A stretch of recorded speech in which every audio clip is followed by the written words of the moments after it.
Buckle up!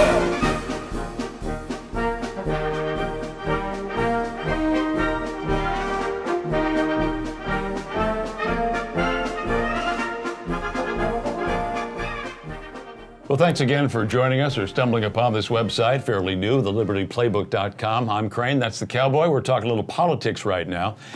A couple of words, very small words in the English language, are what's driving the presidential candidates, and they're the kind of words that probably wouldn't drive you or me or you. Yeah. Why would you want this job? And ego. Exactly. The ego of all these people to think that they're going to somehow, run the planet, which is when you're president of the United States, you're pretty much running the planet, and how you're going to do all these wonderful things you've been promising people for a whole year. Yeah. Now, Donald Trump, as we come to you, is sort of in the driver's seat. Ted Cruz only a couple hundred delegates behind. He's got a very good ground operation, something that Trump doesn't seem to have, and Patrick will get into that in a moment. Hillary Clinton getting a lot of flack from Bernie Sanders. He's kind of like the Santa Claus from Vermont, wants to kind of give everybody goodies, and that message is resonating. Hillary's big problem, though, may not be Bernie, it may be the FBI. Yeah, I mean, we haven't resolved that issue. The president kind of weighed in the other day and said, she really didn't do anything bad. It might have been careless. We'll see what the FBI decides to do and what they decide to refer to the Justice Department. But again, her campaign is not based upon any of the major issues of the day. Her campaign is based upon pleasing every little group of the Democratic coalition. She plays identity politics perfectly. African Americans, you're going to get this. Latinos, you're going to get this. Old people, you're going to get this. Young people, you're going to get this. And everybody gets something from a pot that's empty.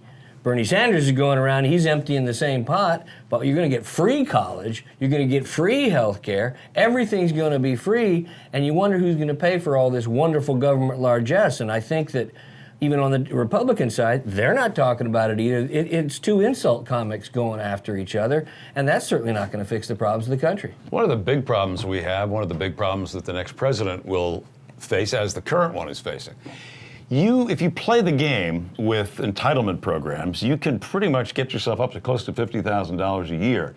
And the way the middle class has been squeezed, if you make $50,000 a year on a straight job, that's pretty good. Yeah, yeah.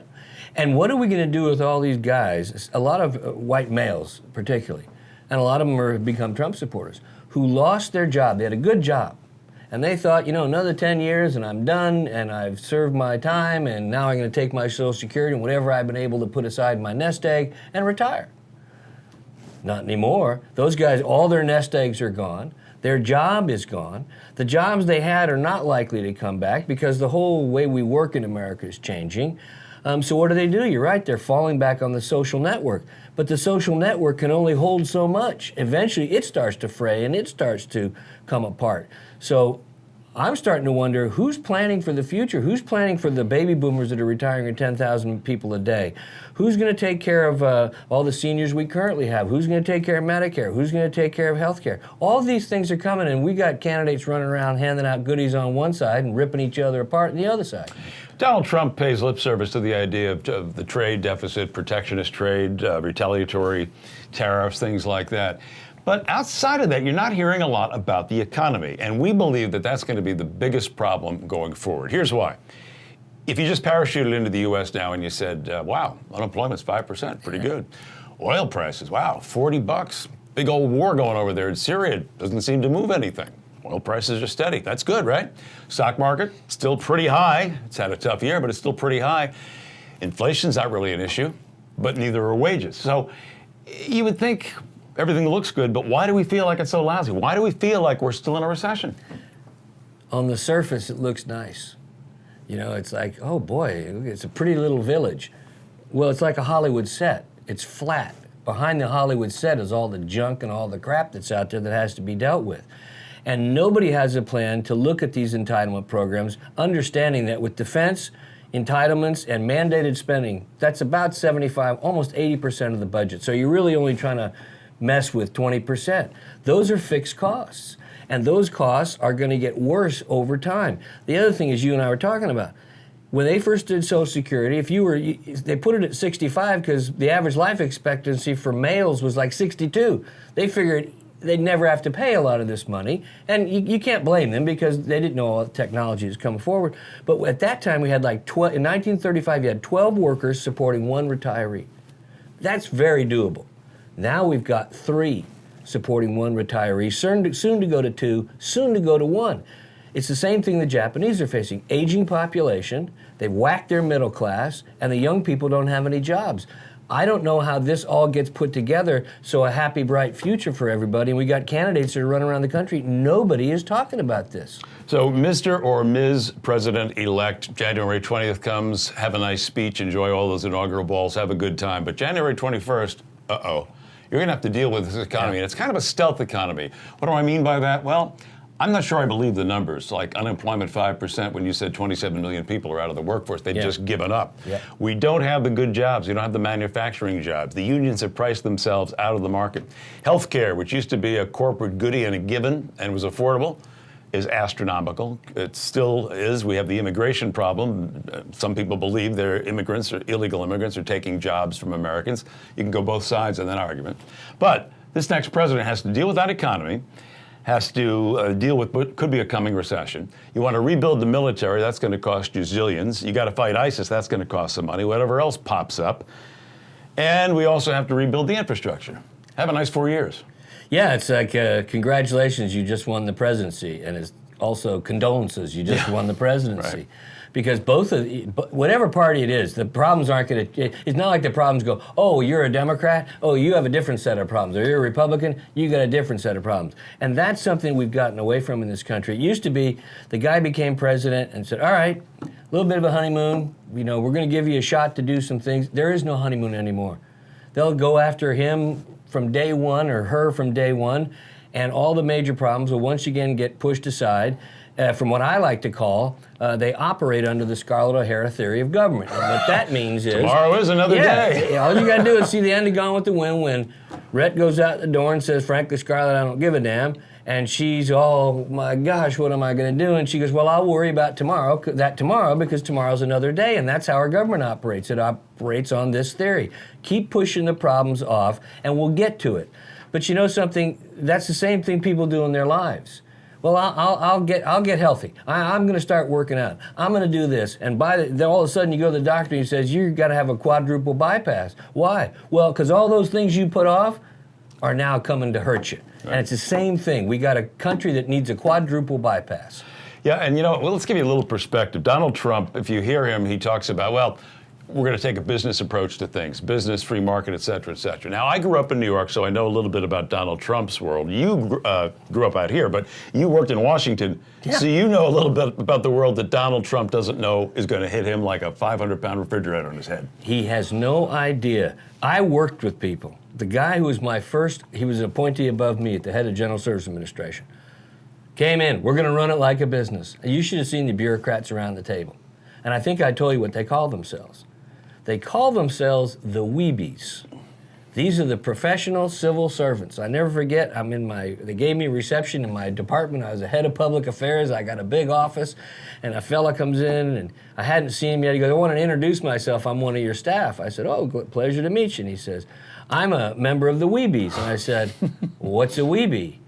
He says, well, we be here when you come, we be here when you leave, meaning you're an appointee, you're only there for a little while, right. And they actually run things, the Weebies. So he has no idea about the Weebies, and when people tell you they're going to run it like a business, it is not a business. The model for the government is the military.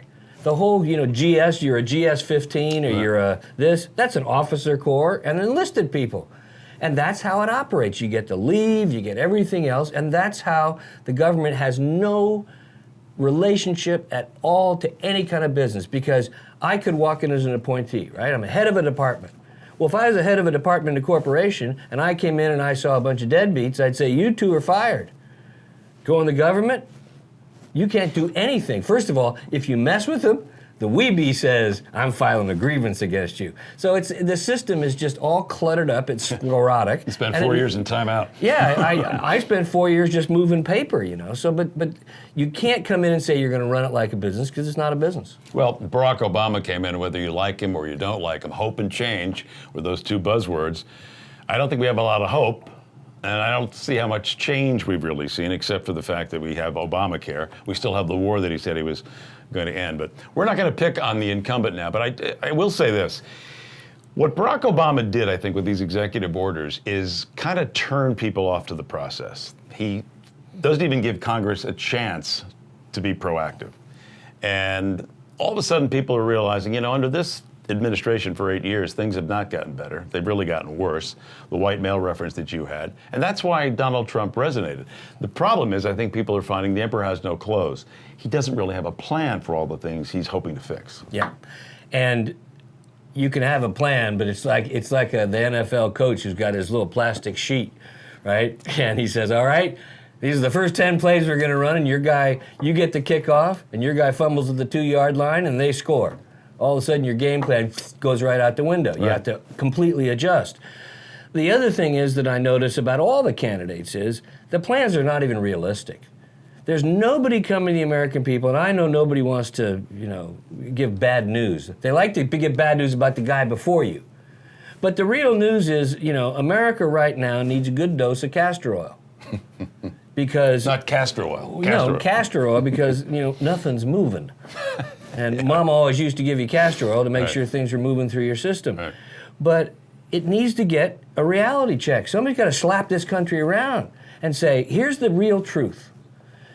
And you can do it in a way of, we got problems, ladies and gentlemen, and we better face them now because they're not going to get any better. Is there something on the other side? Yes. But we got to go through this valley, and the only way we're going to get through this valley is together. Instead of splitting people by the different tribes that make up this country, we used to have one flag, the American flag. Now you go to a gay rights flag, you don't see many American flags, you see the rainbow flag. You go to a Cinco de Mayo, the Mexican flag. And it's fine to have pride in who you are, that's fine. But I'd rather see a heck of a lot more American flags flying at rallies when people meet, and a lot fewer of the flags of the tribes of this country. We got to get away from this tribalism, or else we're going to just split ourselves apart. We are currently the United States of America, not the divided states of America. But you bring up a good point. The government spending, we're close to $20 trillion now, is that right? Yeah, oh yeah. And we're going to make it, by God. And yet Bernie, and to a lesser extent Hillary, Yeah. want to just keep the cash register moving all the time. At what point do you say you can't keep doing this? It has to break. It's almost as if I hate to say it, but you have to almost have a fiscal crisis of, and I don't mean, the monetary system, I don't mean, the Wall Street, I mean the government says, I can't send out those checks. You almost have to get to that kind of situation because as long as we keep writing the checks, as long as nobody says we can, as long as one side says, well, Social Security's fine, and what's Bernie's cure for Social Security or Hillary's? Well, we're just going to have, and Trump too, more economic growth equals, we're going to have fewer problems. No. Again, it's a misunderstanding of how things work. This is Social Security over here. It's not even in the budget. It's not even a line item in the budget. At least if it was a line item, then we could say, okay, we got to make choices. We can't afford that, but we want this. But America has become a country that says to itself, I want this, I want that, and I want this. And when somebody says you can't afford this, that, and this, they say, well, just put it on the credit card.